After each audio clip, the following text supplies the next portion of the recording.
Right now, the average property management company has 10% open positions, and 30% of those people they have are what we call low performers, and they're just bodies in the seat right now. Well, if AI can come in and help offset some of the hours, they can eliminate some of those open positions. We're not saying fire people. We're just saying just don't hire where you can't hire. And if your people aren't performing, then you can maybe start to scale back some of that. We want them to assist the 60 to 70% of people who are doing great. This not going to replace a person who can shake a hand, look them in the eye, show them a great tour, and close. It can't do that. Yeah. That's a physical activity.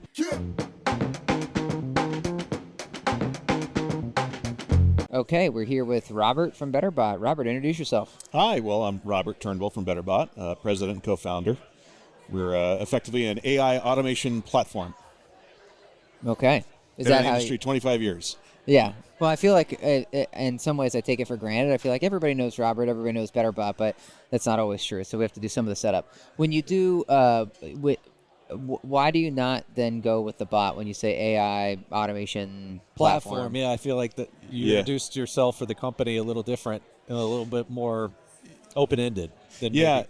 So we were a bot, started out chatbot, right? And we have moved now firmly into AI using large language models, NLP, where we shied away from that because it just wasn't ready yet, quite frankly. People who are early adopters of NLP, natural language processing, were using what we refer to as sentiment or thin NLP, and it kind of got it wrong half the time. Those people, quite frankly, still using the thin NLP, sentiment NLP, are still getting it wrong 40% of the time. So we were not ready to move into that world until we could get it 98% of the time. Now ChatGPT, OpenAI, has allowed us to do that. And so now we are very firmly moving into large language model adoption. We're a partner with OpenAI, ChatGPT, and we're deploying that now. And it's freaky. I mean, it's freaky. I thought we were years away from empathy. It can empathize in ways we never even contemplated. So I was wrong.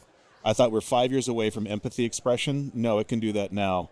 And you can now pass the Turing test, which is basically you cannot tell that it's a human or an automation. So we're finally there. And now we're adopting all of that moving forward with renewals, collections, residents, all of it. How'd you go about making that decision, I guess, to where you weren't comfortable before, now you are because of ChatGPT? So what was the QA? Yeah, data. People that were using these other solutions were getting one appointment for every 10 leads that they were nurturing or coming through their solution. We're averaging 1 in 4.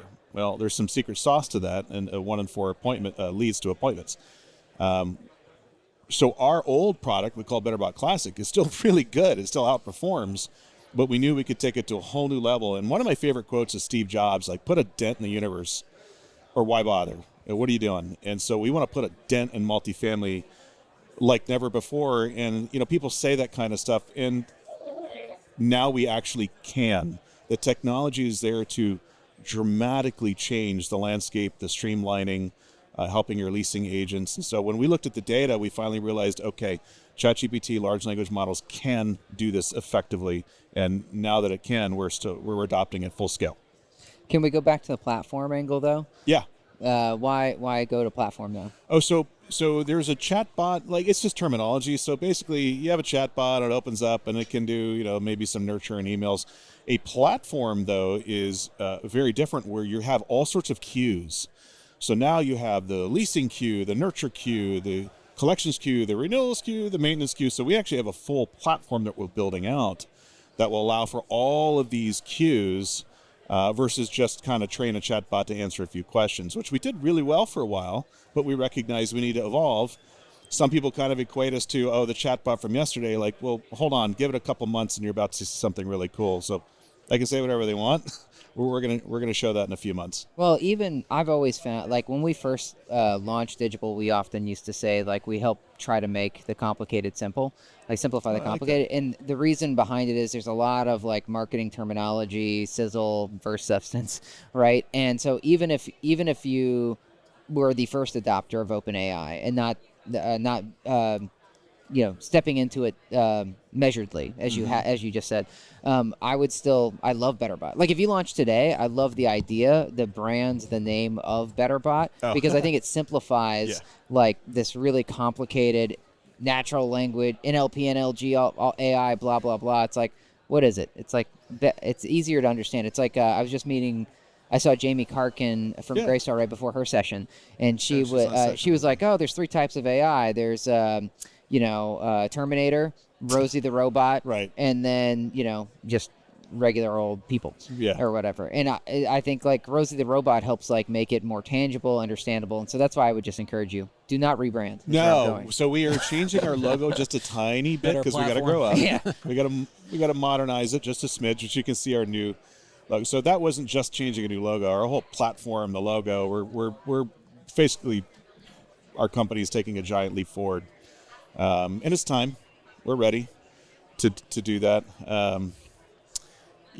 So you mentioned a few minutes ago the whole second mover. You're talking about like coming in later, perhaps doing something. So there's what we refer to as a second mover advantage. Yeah. We purposely and intentionally did not make some of those changes earlier on because we wanted it to see what would happen and get better. All these other companies that adopted these solutions, man, to adopt these new technologies, they got to rip it all out. That's millions of dollars in years. And so they know they can't, so they have to double down on what they've got, which is not the best. And when you look at like large language versus thin NLP, they're universes of difference. So we do have a second mover advantage by waiting purposely and intentionally. Now we can just kind of deploy the better solution, which is large language models, if that makes sense. Yeah, you don't feel wed to like a sunk cost, on all the development that had been done. Right, prior. Yeah. and undo it. Yeah. And honestly, that is the right decision to tear that out and to go with the large language because it is just significantly better. But man, that's a year's worth of work and millions of dollars. So I feel for those companies that are having to make this decision right now. We do not. So for you guys, how are you approaching this transition from guided conversations to large language models, etc.? Is it ripping the Band-Aid BetterBot, like overnight you're going to wake up and it's going to be using a totally different technology and model, or is it we're going to stagger or stage? So that's the question that everyone asks internally, like how are we going to do this? And the bottom line is we built this solution that has all this data already. So the data is sitting there. You can just quite literally flip a switch and now enable the large ChatGPT in there. So there's nothing we really have to do on our end other than because we trained it. So the new technology now is prompting. You guys have heard of prompt engineers. It's already like a $300,000 a year job if you're a prompt engineer. So prompting is really the secret sauce. You get your inquiry, your data lake, and then you get the prompting in there. And that's where the real science is. So what's cool about it is I can literally go in and change a prompt, and 30 seconds later, everything's now changed. I don't have 3 weeks of development I have to do. So it's changing the whole landscape, which is helpful for our engineering team, just redoing prompts. So we really don't have to do much other than redoing the prompt. The data's already sitting there, and it's just all on how it's managed by ChatGPT now. Yeah, that's interesting. It's funny because I feel like every time there's this new wave of technology, I feel like, I don't know if it's TechCrunch or the tech news cycle or whoever, but I feel like they just got to throw a new term in there like prompt engineer.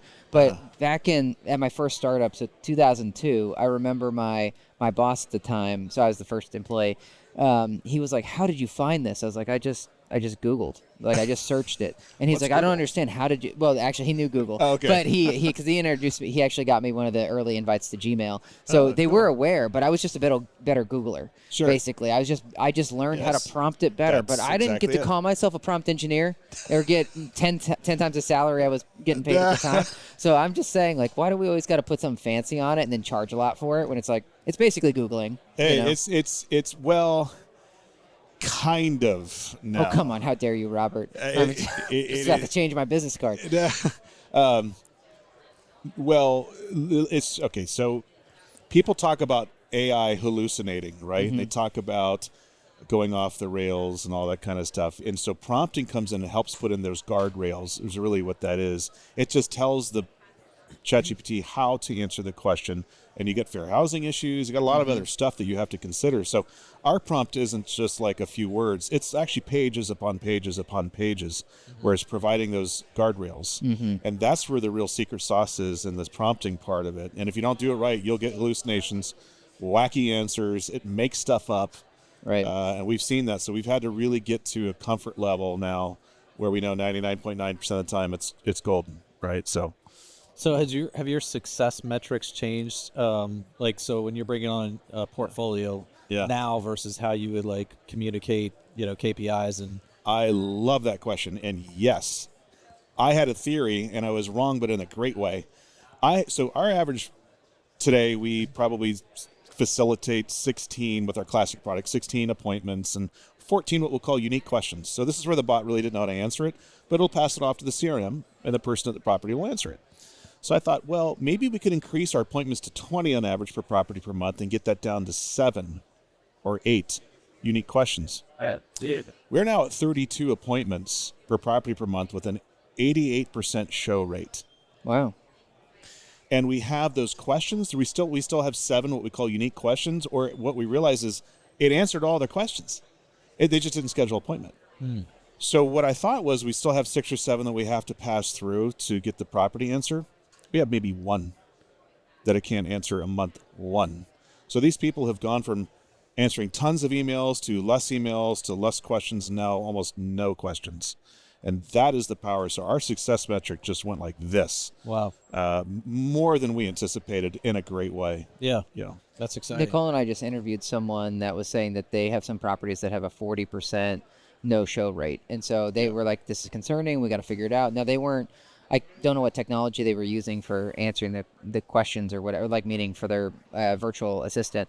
But they were just like, this doesn't mean we turn it off. It just means we have to figure out why. Why are Right. they no-showing? So it just is connecting with what you're saying. Yeah, the no-show is an issue. And it's different by source, too, we've noticed. That's what they said. They Yeah. said website shows up most of the time, and it's the Website non-website. more, well, less is less. That's what they said. But yeah, call centers even less than that. So because call centers are incentivized to create appointments. So, hey, yeah, answer your question. Would you like an appointment? Answer your question. Like an appointment? So they're getting a much lower conversion ratio. Yeah. Ours basically just says, hey, what information can I answer? It doesn't even ask you on appointment. So it only sets an appointment when you ask for it, and then it actually asks you continuously if you want to update or change. It's counter read. Don't ask for the sale. Yeah, right. So is it too early to ask what 5 or 10 years out looks like? We had on Grady from Resi. Yeah, and I love Grady. his contrarian or hot take was bots will be obsolete. He didn't give us a specific time frame. Yeah, but he did specifically say the BetterBot platform is dying. No. Yeah, yeah, He said, yeah. they're out He the was door. more direct than our friend at Apartment List. But he thinks chapter 2. David asked him to put it in 3 chapters. What was the first chapter? Today was integrations. He said like the first chapter of like what this wave of like assistance is going to be, and he was saying chapter 1 is integrations and just that kind of thing. Chapter 2, well, that's where you're picking up. Yeah, that's where it was a little bit cloudier, but that the AI technology was going to get so advanced on websites that it wasn't going to require a bot. Like a separate bot. Yeah, So- a separate bot. Do you know what ChatGPT is? This is where this goes wrong. I'm sorry, I disagree with them because I figured that you is would. a chatbot. Do we think ChatGPT and large language models are going away? No, they're not going away anytime soon. It's not email bot. It's not text bot. It's called chatbot. That chatbot technology, all that simply means is synchronous conversation. That's all that means. Yeah. Is synchronous conversation going away? Of course not. Yeah. You're still going to have. Now, can we implement that actually on the websites in a more converse way versus just a widget? Absolutely. It's still going to be chat, though. And it's still going to be a bot. Yeah, So fundamentally. that is not going away. Yeah, and he might agree with that. I mean, he may be talking about like just kind of the standard widgets that we have today. That like is just a pop that is widget. what I'm curious. I think like, what do he- you see that still being there 5-10 years from now? I'll Yeah. take Where you his. pop into a website and Right. I'll take Grady's. Like we didn't have very much time with him, but and we love Grady too, and I know. Oh, you yeah, love Grady. Grady's awesome. But he was just saying that on a long enough time horizon, why would we need individual apartment bots versus couldn't there be an agent like a person's personal agent Yes. that they would do? which is more what is an Yeah. apartment list. Yeah, kind of what they're working on. think But I that's mean, what I think Trevor- even beyond that, I think he's just like you replace Google with AI agent, and Yeah. then therefore what? And that doesn't mean there's no business model for like what you guys would do or someone else would do. It's just Well- the evolution. And look, I don't know how frictional you guys want to get in this conversation, but let's be honest. I started ILSs back in 1999, quite a few of them. And I can tell you right now, we knew at about a 20-year shelf life and some technology was going to come in. Well, here's where we are. And I think we're past due. So consider the way ILSs work today. You have content boils down, and then you have to send all this information off and work from a consumer. What if it actually flipped? What if I could say to you, hey, AI solution, what are you looking for? Well, I kind of want to move here, and I got a dog, and I want to work in this kind of environment. Blah, blah, blah. And it says, yeah, I got you. Hold on a second. Found 3 properties, and would you like me to guide you through that has availability for just what you're looking for? You want me to set up appointments? Yeah, that'd be great. I want to start here and there. Got it. Now you're all set, and it will constantly check in, and it can update. So the whole idea, what you just said, the concept of that is not far away, and that is if ILSs don't pivot, they will become obsolete in the next couple of years relative to AI. Then is it just an arms race, or like who has the most leverage, most capital? Because if that's imminent, kind of the way you're describing, then isn't that the way this all plays out? Is they're all going to have some version of the same thing, because this is what ultimately consumers are looking for. And so either they lean into that or they die. Yeah. And if they lean into it, then don't we just have replicas basically of this experience? Well, you'll have some that pivot. Then the person that wins is the one with the most money. Well, you have some legacy solutions in our industry now that should have pivoted years ago that are still kind of hanging on. I don't want to name names or anything, but their time is. So yeah, you're going to have some people that will invest in it. You have other that are going to throw money at it and see if we can solve the problem by getting more eyeballs. At the end of the day, the consumer drives the decision and the behavior. And if they like this and it's solution and it's a good solution, they will start to drive that in our industry. Yeah, I think it's really hard to predict which way it would go. And so you have the innovator's dilemma with any of the current ILSs, right, where they it's working well for them, and for many properties it works well. But then you have this changing landscape where people have predicted, like, will Google still be here, or will, is OpenAI a threat to Google, blah, blah, blah. But we don't know until that happens. So I think it's, as a company, you never overreact to anything. Just like you guys you didn't overreact to OpenAI when it came out, right? Yeah. And you marched steadily into it. So just can't be like flat foot, with your head in the sand. But the innovator's dilemma, I think, would be real if I was on the ILS side. Yeah, and so let me flip the script for a second and ask you guys. So what are your thoughts on? You guys you're knowledgeable. You've been around these events, and what are your thoughts on where all this is going? I like it. AI in general, or well, luckily we don't have to compete there. So this is one thing I love that we don't like. We're not involved in. Like I think, I just love that we're not. But I do have concern for us when it comes to platform risk. So like a good portion of our business is Google paid search. Like people, it's just a really easy way to generate leads. They can raise budget, lower budget on demand. Yeah. Well, if that gets disrupted, we would have to be ready to pivot quickly to whatever the new consumer behavior is. I get the concern early on. Okay, so our platform would never compete. Ours is a very different platform. Ours is AI based. It's going to have more. Think of it as a leasing agent. Yeah. So it's just emulating your best leasing agent. Right. And right now, the average property management company has 10% open positions, and 30% of those people they have are what we call low performers, and they're just bodies in the seat right now. Well, if AI can come in and help offset some of the hours, they can eliminate some of those open positions. Mm-hmm. We're not saying fire people. We're just saying just don't hire where you can't hire. Mm-hmm. And if your people aren't performing, then you can maybe start to scale back some of that. We want them to assist the 60 or 70% of people who are doing great. This is not going to replace a person who can shake a hand, look them in the eye, show them a great tour, and close. It can't do that. Yeah. That's a physical activity. Yeah. But we can help them, because one of my biggest concerns is the people who are the best people at getting out and leasing and shaking hands and converting and selling are your absolute worst in minding the CRM tasks. So they get graded on their CRM tasks when that is actually their weakest part, but their best part is the sales. Right.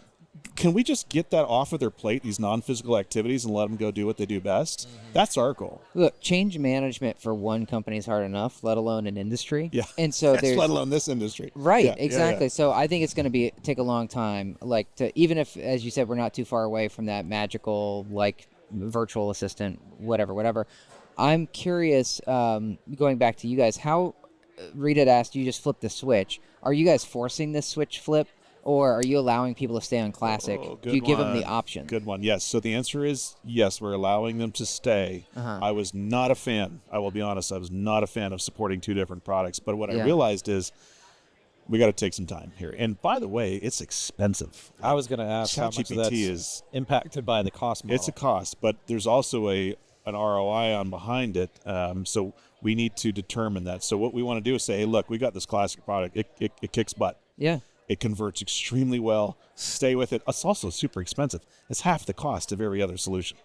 So if you want a great product that's tried and true for half the cost, it still outperforms other solutions, take it.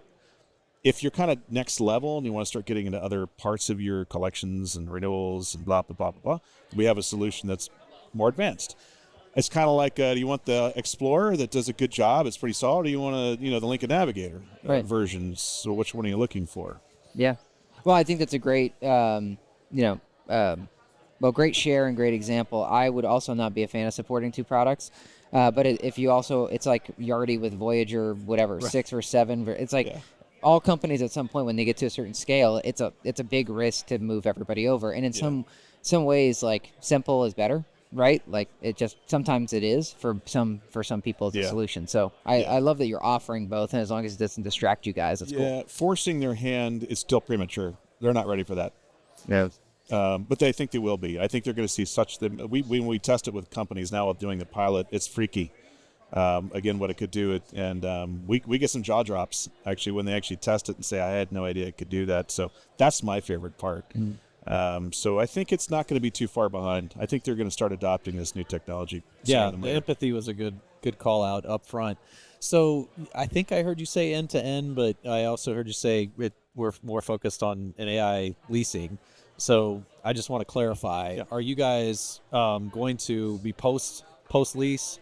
Like, is that where your bot's headed? Yeah. Or are you keeping it contained to just the leasing side? No, so we started out doing a really good job in nurture and pre-leasing, and now we've moved into dabbled in a little bit resident, just basic questions, so the bot can answer that now. So we do chat skill, our nurture skill, and we call it resident skills. So it does answer some questions and all that. Our goal is to do 98% of the non-physical activities all the way through the funnel, from move out and renewal collections to maintenance, even to nurture, leasing. So these are all the little cues that we're building out. Some take longer than others. Some require a lot more integrations than others. But we'll get there by the end of the year is our goal. That's great. Yeah. Yeah, I was just wondering if you're starting a company, like launching another bot right now, like in multifamily, is it required almost that you have to be an end-to-end bot, or can you carve out like a segment within, Good the question. process? Because I feel like that's definitely where everything's being pulled, Single stack. Yeah, Right. single stack. And maybe it's smarter to actually be a niche within that. I think that right now people are trying to consolidate. I hear that over and over. Sure. I don't want to have the widget that does this and a widget, and then I want to have one thing. And so we recognize that. And that's why we're building out an end-to-end solution. Yeah, and you kinda have to. the pull of centralization too. So it's all headed that way, which means back to replicas. I feel like it's going to be blurry, for owners and operators to really know what the difference is, because lots of people are now talking about these large language, and that we're end-to-end solutions. Mm-hmm. And so I just keep questioning, like, how do you differentiate yourself? How do you really win? In that very quickly crowded space. It is. I think ROI, so cost versus time savings, I think is a huge metric. And so I think ease of onboarding. So some of the technologies have a real hard challenge training their bot, and there's a lot of work. So if you can make it super simple to onboard and your results are good, we're happy. Yeah. So that's what really, and your cost is reasonable. So there's your trifecta. If you can get those three things, you'll win the game. And that's kind of what we're focused on. The other thing that we've heard in this realm is just all the valuable data that gets unlocked, and will be, especially with a single stack or centralized approach. But yet most of these companies don't really provide the recommendations, like operational. Like, it's like, oh, now, I have this single bot talking through the whole process from onboarding to offboarding, everything in between. And I have all this gold to work with.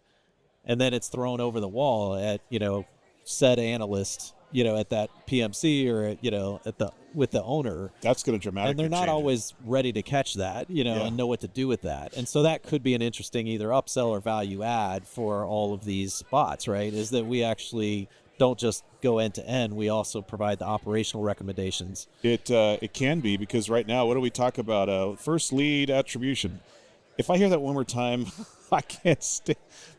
Because what else do we do right now? But if you actually have a solution that from the inception to all the way through the process, all the way through to move out, and you can track that, that eliminates so much of this ether, noise, confusion, and so it will change the nature of how we track everything through from start to finish.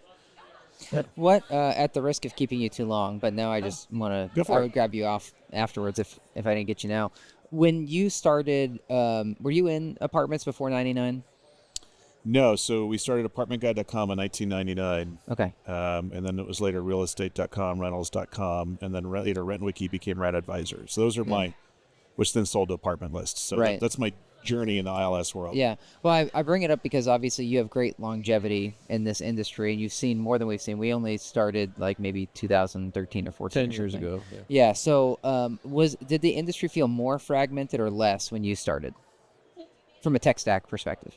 Oh, wow. That's interesting.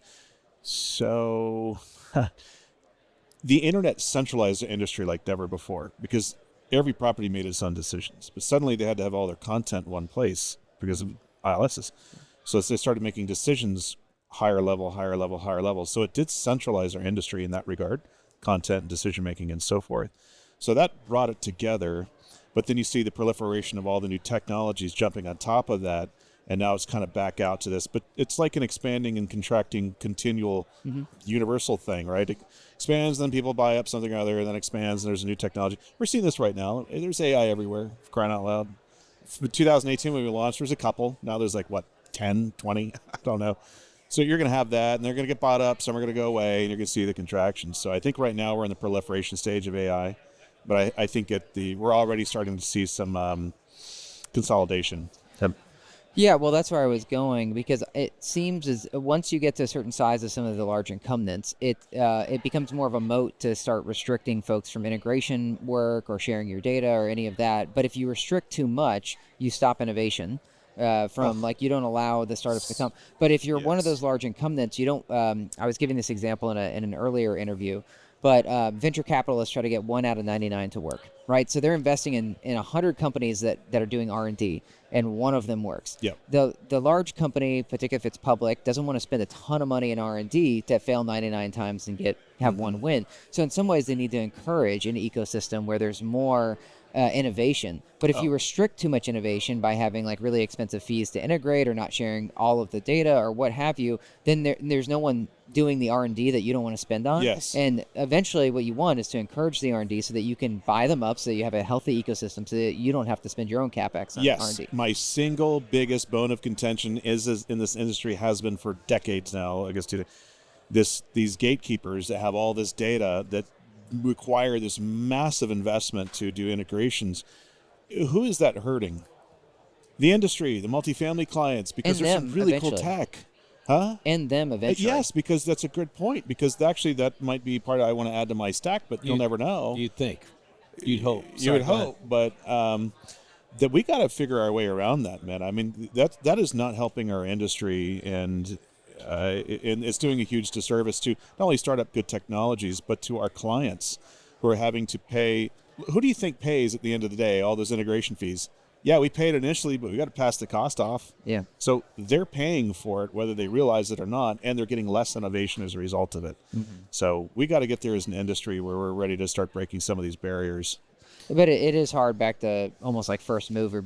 I guess in this case, like Entrata, like is open. Well, so Entrata in that regard is easier to integrate with, because we have the people that can do the API integrations. So we have that technology and the know-how.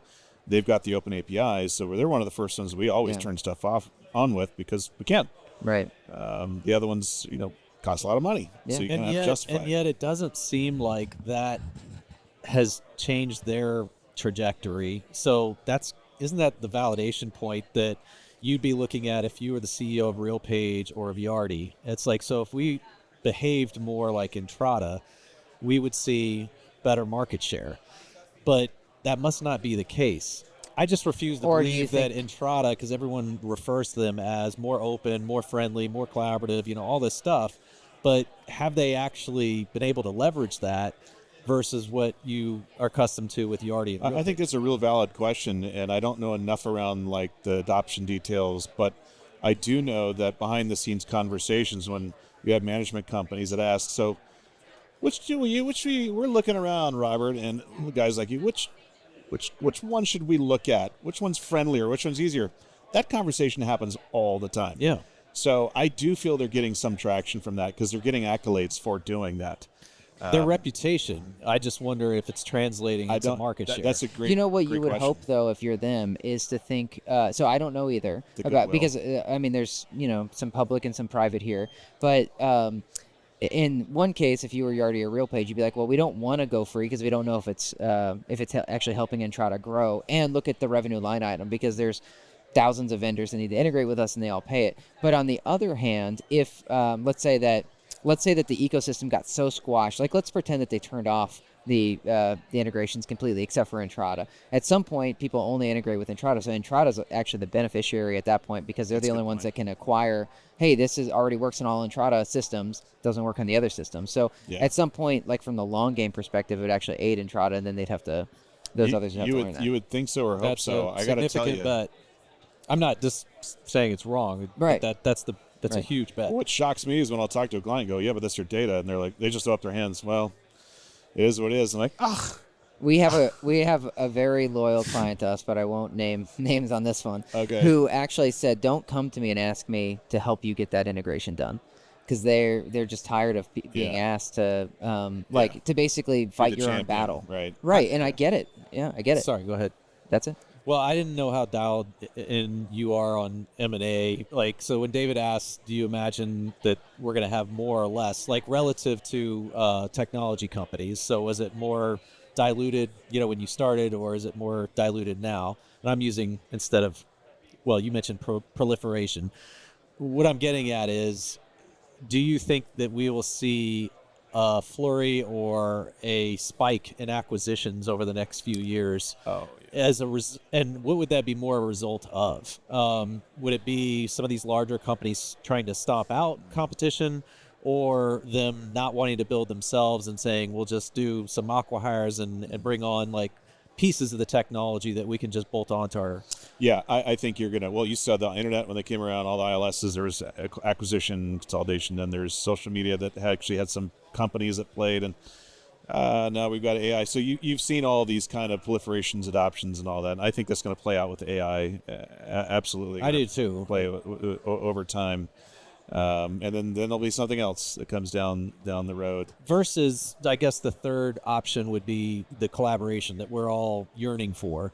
So instead of people just getting swallowed up, or there being all these replicas per se, that you would have a more collaborative industry that would allow for more of these companies to mature, and find their niche, and everybody benefits because now we actually have technology that works together instead of in competition. Yeah. But I see that as less likely unless you see somebody like Entrata, which I'm not saying they're ever going to disclose, like be that validation point, but you need to see that from one of those big players where it's like, see, by being more open and more collaborative, we actually improve our market share. Well, I think how you win this game eventually one day is you get enough best practice, good products that have done enough integrations that it creates its own single stack of best in breed.